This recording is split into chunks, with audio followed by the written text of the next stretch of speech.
E questionou: se o meu filho não obedece, o que eu faço?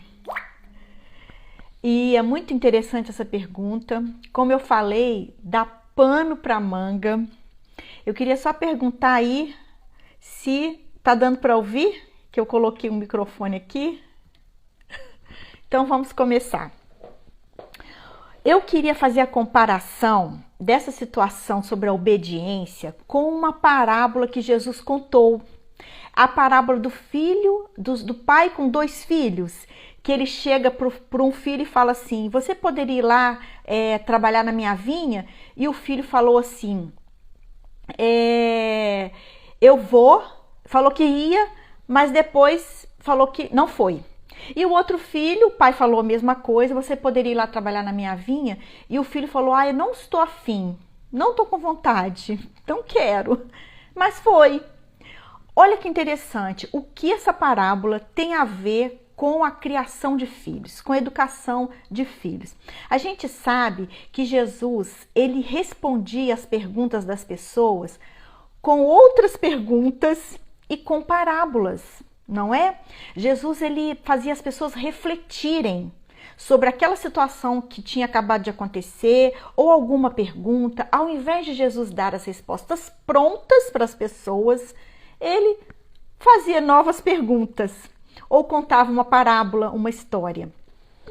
Então é muito interessante porque o pai aí simboliza Deus. A vinha simboliza a missão que Deus deu a cada um de nós aqui nesse mundo.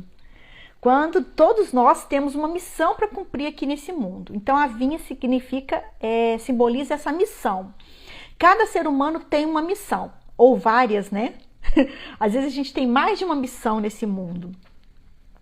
E o filho 2, o filho 1, o que ele fez? Ele se fechou naquela situação dele ali privilegiada de filho e não viu a necessidade de ir trabalhar na vinha. Ele se acomodou e não quis trabalhar na vinha. Ele se mostrou disponível, mas depois ele não foi fazer o que era preciso ser feito. Tipo assim, eu tô tranquilo aqui na minha, não preciso mexer com isso não, deixa quieto. Eu falei que ia, mas não vou não deu tanta importância devida, não deu a importância devida que o pai havia pedido para ele fazer, naquela missão que ele tinha, né? E o filho 2, ele disse que não ia, mas foi. Ele nem estava com vontade no início, ele falou assim, eu não quero, mas depois ele foi.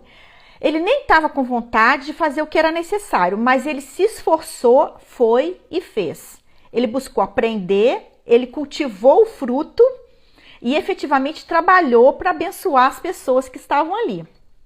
Então ele foi. Então é aquele que não é só um ouvinte, ele é praticante. Esse filho 2 aí, ele é o praticante, aquele que fica só nas palavras. Ele vai lá e faz, ele vai lá e resolve. Então são os dois tipos de pessoas que se propõem a servir a Deus.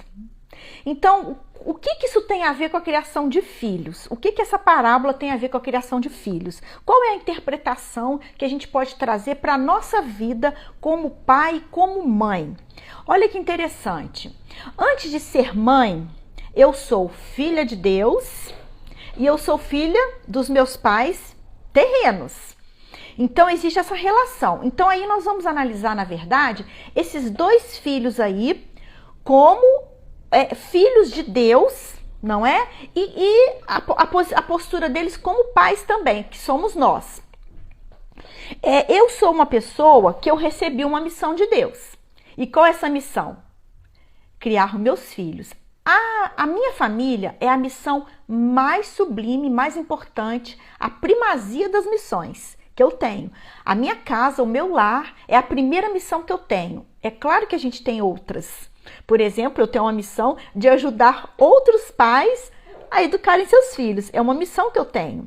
Mas antes dessa, eu tenho a missão de criar, amar, estar com os meus filhos, educar e amar os meus filhos. Essa é a minha primeira missão, a mais importante de todas, no caso que eu tenho filhos. Então, cada um desses filhos representa uma postura em relação a esse pai. em relação às leis divinas, como que ele obedece ou não, como que ele se coloca diante de uma orientação, de uma missão que vem de cima, de quem é superior a ele. Então, como que eu me coloco quando eu recebo uma missão? Nesse caso, eu recebi a missão de educar os meus filhos, não é? Então, o que eu tenho que fazer? Na verdade, qual que é a sua postura quando você precisa atender o pedido de alguém superior a você? Como você reage? Qual é a sua postura? Porque, na verdade, o seu filho terreno aqui, ele está te observando. Tudo que você reage, tudo que você se propõe a fazer, ele está te observando. Nós somos o exemplo dos nossos filhos o tempo inteiro. Lembra a nossa espiral do amor? Amor, ensino, exemplo e disciplina, que é a nossa espiral do amor. Então, o exemplo, ele faz parte dessa estrutura de trabalho, de educação de filhos, faz parte. Então, qual o exemplo que você está dando ao seu filho? Quando a gente pergunta assim, quando meu filho não me obedece, o que eu faço? Aí a gente tem que cavar um buraquinho aí mais profundo, porque na verdade essa desobediência do seu filho é só a ponta do iceberg, a gente sempre fala isso, não é? É só a ponta do iceberg. É necessário a gente ver o que está por baixo da água, e a gente tem que mergulhar lá para descobrir. Então a gente vai, durante aqui a nossa live, a gente vai desenvolver esse raciocínio aí. Me segue. Coloca aí se você concorda com o que eu tô falando. Coloca aí a sua pergunta, a sua questão, que a gente vai tentar responder tudo aqui hoje. Vamos ver se a gente consegue dar conta aqui de responder essa pergunta, porque realmente, gente, é uma pergunta difícil de responder. Vamos falar de novo? Se não quiser me obedecer, o que eu faço? Olha a pergunta do meu seguidor. Então, vamos lá. Vamos continuar. Cada um recebe uma convocação individual. Nós somos os filhos chamados ao serviço, não é isso? E futuramente a gente vai fazer a mesma coisa com os nossos filhos. Então a gente tem que analisar a nossa postura quando a gente é chamado, quando a gente é convocado a exercer uma missão. O que eu faço? Qual é a minha postura? Eu sou o filho 1 ou eu sou o filho 2? Como que eu reajo? Na verdade, a gente precisa cumprir bem essa missão, e para a gente cumprir essa missão, a gente precisa aprender a lidar com as circunstâncias diárias que surgem, não é? Não é fácil educar filhos, não é fácil. A gente não aprendeu, não nasceu sabendo, a gente precisa aprender. E a gente precisa pensar o seguinte, a gente não deve agir com o filho 2 que desprezou o chamado. Não é? O filho desprezou o chamado. Ele foi chamado, mas ele falou que ia, depois não falou que não foi. Na verdade, quando a gente deve agir como o filho 1, que a princípio não demonstrou disponibilidade, mas depois resignou-se. Lembra que a gente precisa se resignar, ou seja, reconhecer que a gente está errado em alguma situação e mudar. É a resignação ativa. Então, o filho 1, ele se resignou, ele se arrependeu do que ele tinha falado com o pai dele e foi lá e trabalhou, e agiu, e foi lá e partiu para a ação, atendendo ao chamado do pai. Então, o que é ir para a vinha? Que o pai chamou ele para ir para a vinha trabalhar. O que é ir para a vinha? Primeiro, é a gente se arrepender da forma como a gente tem negligenciado a nossa missão, que muitas vezes a gente deixa passar e a gente não leva tão a sério assim aquela missão que a gente recebeu. E a gente precisa reconhecer, precisa agir em prol de cultivar esse bom relacionamento primeiramente com o nosso filho, para poder colher os frutos da obediência dele. Será que eu tenho cuidado dessa vinha de forma que no futuro ele vai me dar os bons frutos da obediência, por exemplo, do afeto, do carinho, do contato, da conexão? Será que eu estou cultivando essa vinha para que no futuro ela me dê bons frutos? O que eu tenho feito em relação a essa questão da desobediência, que é a questão de hoje que a gente vai discutir? Bom, para eu poder cumprir essa missão de forma eficaz, eu preciso buscar conhecimento. Ao cultivar uma vinha, não é qualquer pessoa que pode ir lá e começar a cultivar a vinha. O filho lá do agricultor, ele não nasceu sabendo cultivar a vinha. O agricultor ensinou para ele. O agricultor mostrou para ele dia a dia como que fazia aquilo ali. Ele precisou aprender. Concorda? Ele precisou aprender, ele precisou se colocar na posição de aprendiz para depois ele ir lá trabalhar na vinha, né? Não é simplesmente assim, a gente, nasceu meu filho, pronto, tá tudo resolvido, eu sei fazer tudo. Gente, para tudo a gente precisa estudar. Na profissão que você tem hoje, seja ela qual for a sua atividade, você não nasceu sabendo. Você precisou estudar muito tempo, você precisou praticar muitas vezes, você errou muitas vezes. Gente, para educar filho é a mesma coisa. Não tem como a gente nascer sabendo como educar. A gente precisa aprender, a gente precisa conhecer, a gente precisa saber como funciona a mente da criança, o comportamento da criança nas várias fases da vida dela.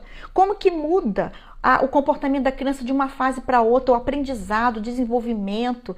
As necessidades da criança mudam completamente. A gente precisa conhecer, saber o que fazer.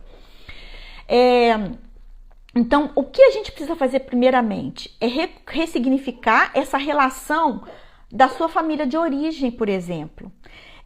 Eu preciso ressignificar o que eu aprendi com os meus pais para que eu possa passar algo melhor para os meus filhos. Nem tudo que os meus pais fizeram comigo, nem tudo que eles passaram para mim foi legal. Eu tenho que reconhecer isso.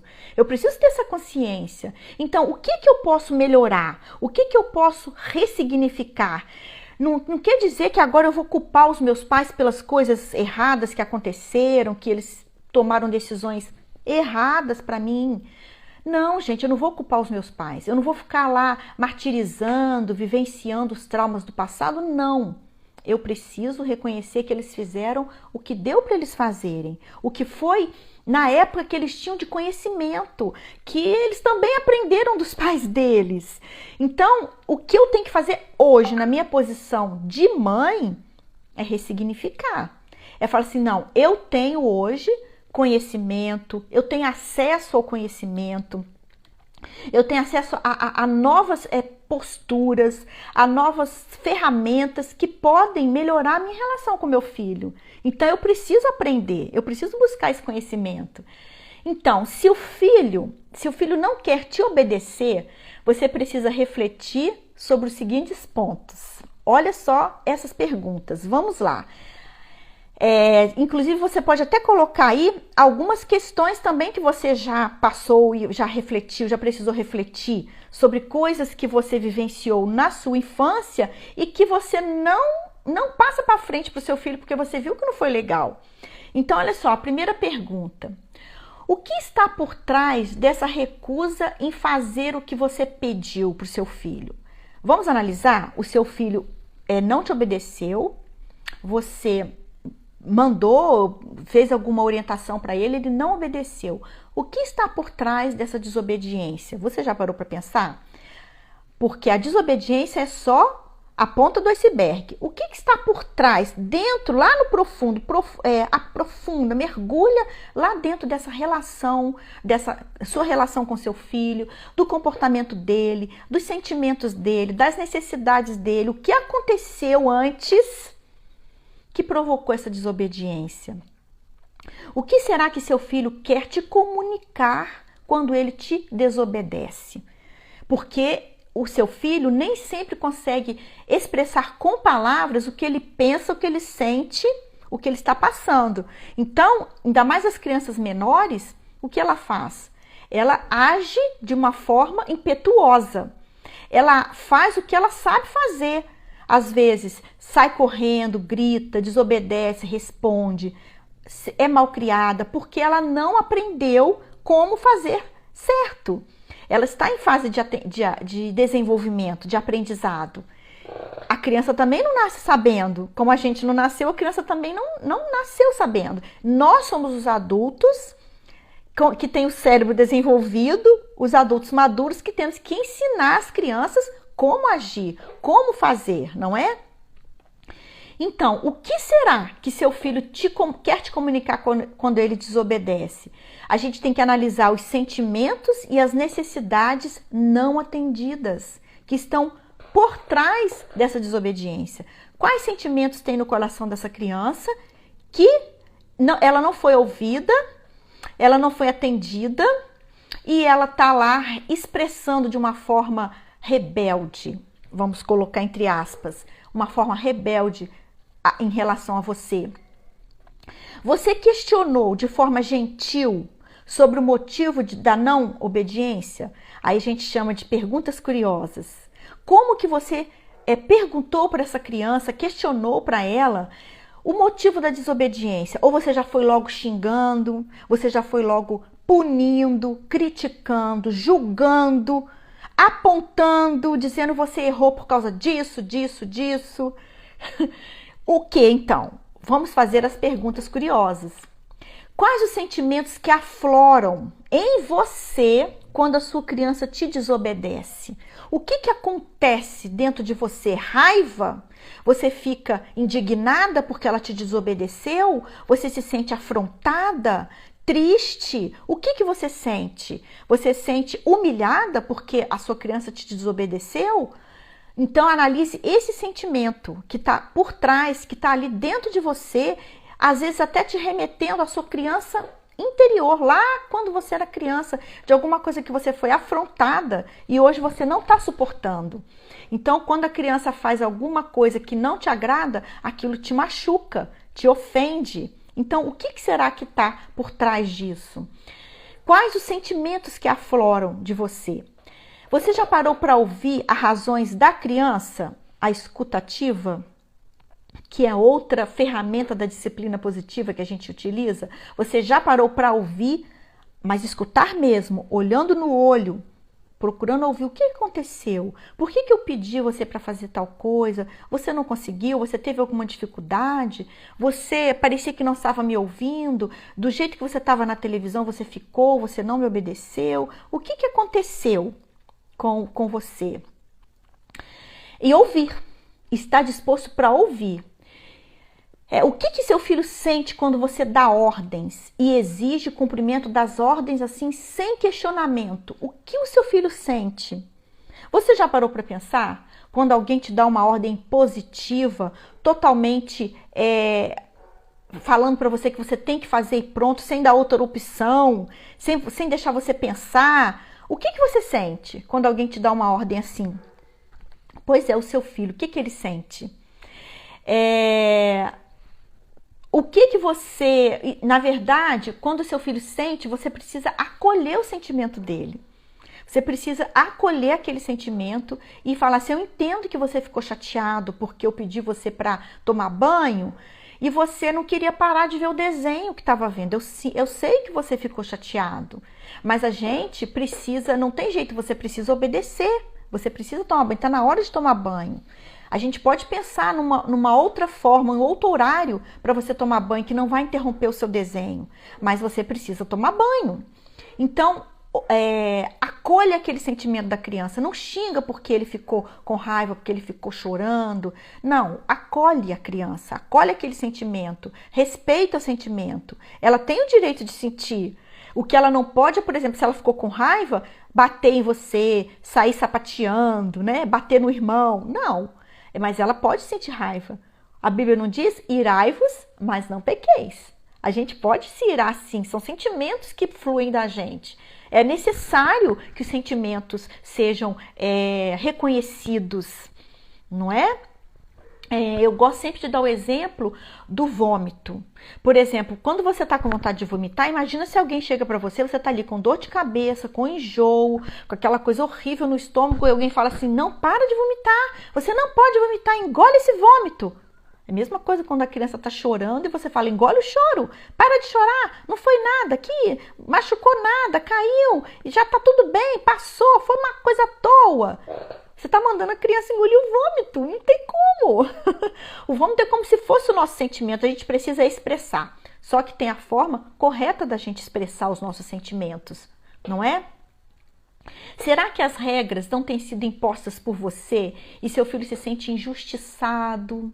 se sente desconsiderado, com medo, desmotivado, porque as regras são demais, foram feitas aleatoriamente, foram feitas só por você, ele não participou dos combinados, foram impostos para ele, nem foi perguntada a opinião dele, o que seria melhor se ele fizer a tarefa assim que chega da escola, como que ele se sente melhor, fazer a tarefa assim que ele chega da escola, ou antes de dormir, ou agora, na hora que ele acorda de manhã. Qual o melhor horário que ele se sente? Não, tem que fazer a tarefa assim que chega da escola, senão depois você não faz. Não sei como que essa criança se sentiu quando foi colocada essa imposição para ela. Qual o fruto do seu relacionamento com seu filho? Tem sido amor, apego, abraços? Então, porque se a criança está se sentindo conectada com você, ela vai te obedecer muito mais fácil. Se existe toda essa conexão, se existe toda essa preparação, essa consideração pela criança, pelo que ela sente, pelo que ela fala, pelo que ela os gostos dela, o desejo da criança, se ela é considerada, com certeza vai ser mais fácil para ela obedecer. Se ela participou dos combinados, das regras, se ela junto com você decidiu o que vai ser melhor, em que horário que vai ser feito tal coisa, é muito mais fácil dela obedecer. Então, sempre a gente precisa perguntar o porquê da desobediência. Outra coisa importante, o que você tem deixado de exemplo para o seu filho no que diz respeito à sua disponibilidade de fazer o que é preciso? Como você tem se disponibilizado? Porque às vezes as coisas o seu filho pede, você agora não posso, estou ocupada. Mãe, vamos brincar? Diz, não posso, nunca pode. Mãe, deixa eu fazer isso, não pode. Mãe, não pode. Então, até que ponto você tem se disponibilizado? Porque é exemplo, se você está disponibilizando o seu tempo, a sua atenção para o seu filho, o cuidado, não é? Se você está sempre disponibilizando o seu tempo para ele se sente atendido nas suas necessidades, ele está bem confortável naquilo que ele precisa, suas necessidades básicas de amor, de carinho, de tudo, não é? Ele também vai estar mais propenso a te obedecer e fazer o que você pede, porque ele sentiu que você está ali também para apoiá-lo, também para ajudá-lo. Então isso vai dar para ele essa segurança de obedecer, vai ser mais tranquilo. Ele obedece naturalmente, de bom grado, sem reclamar, entendeu? Mas às vezes a gente está cansado, a gente está sem paciência, a gente não sabe como fazer. Nós precisamos de alguém que nos dê dicas, que nos dê uma visão diferente daquela que a gente está usando, porque quando a gente está dentro da situação, nem sempre é fácil a gente enxergar a solução. E a pessoa que está de fora vê de uma forma diferente, tem uma outra perspectiva e pode te dar uma dica, pode te dar um conselho. Então, e talvez o modelo de educação que você recebeu não foi de todo legal. E os seus pais fizeram o melhor que puderam naquela época, não é?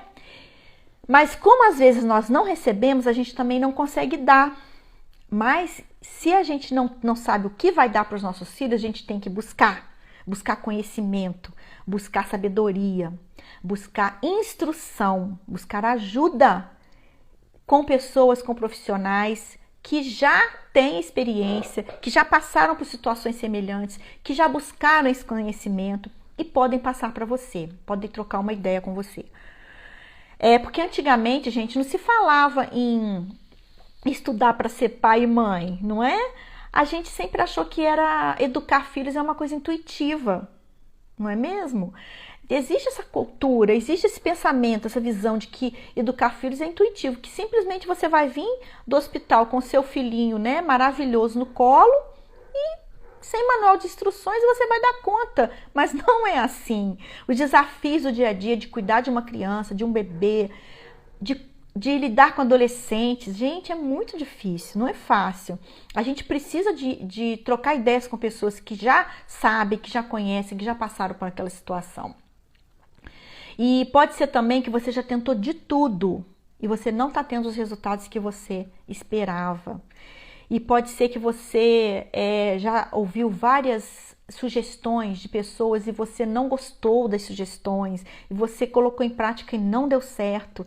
Então a gente precisa continuar buscando solução. A gente precisa ser persistente na busca de soluções. Às vezes de um jeito não vai dar certo. Nem tudo vai dar certo com todas as crianças. Tem com crianças que dá certo de uma forma, com outras crianças dá certo de outras. A gente precisa tentar, mas existe já um parâmetro, existe já algumas situações, alguns conceitos, alguns princípios, algumas estratégias que dá certo, dá muito certo, e a gente precisa estar atento a isso. Se você gostaria de ter mais harmonia no seu lar, filhos mais cooperativos, alegres, obedientes, afetuosos, filhos mais felizes, responsáveis, autônomos, disciplinados, independentes, carinhosos, sinceros, verdadeiros. Se você tem buscado isso e você não tem encontrado, eu estou aqui para te ajudar. A gente está junto nesse aprendizado, para a gente aprender no dia a dia, porque você que é o agente de mudança, não é o seu filho. Não espere a mudança do seu filho, você precisa mudar primeiro. E existem situações que você precisa ver, entender, para você saber como mudar, o que fazer, que atitude tomar, por exemplo, na hora que a criança está fazendo a birra. O que fazer? Você sabe? Pois é, a gente tem várias estratégias e conceitos que a gente precisa aprender. Mas eu tô aqui para te ajudar nesse aprendizado, porque é preciso realmente a gente aprender a cada dia. A gente pode aprender uma linguagem nova, que é uma linguagem de amor com a criança, para você agir sem gritos, sem punição, sem castigos, sem estresse e ter uma atitude de gentileza e firmeza com a criança. É uma atitude de respeito com a criança, porque ela só vai te respeitar na hora que ela for respeitada. E eu sou o adulto da relação. Eu preciso tratar minha criança com respeito para que ela devolva o respeito para mim. Eu preciso cuidar da minha vinha de forma correta para que aqueles frutos venham saudáveis, frutos bons, abundantes, não é? Eu é que preciso, eu sou a agricultora, eu sou o adulto maduro na relação, eu é que preciso ter atitudes de respeito, atitudes de gentileza, atitudes sábias em relação ao meu filho. Então, a gente pode te ajudar a virar algumas chaves, como, por exemplo, a punição, ela pode parar, né? Você bater no seu filho, colocar de castigo, colocar no cantinho do pensamento, na cadeirinha da disciplina, ela pode resolver ele na hora, mas a médio e longo prazo não vai resolver. A criança pode voltar a cometer as mesmas atitudes que ela estava cometendo lá, porque a punição, ela não é respeitosa.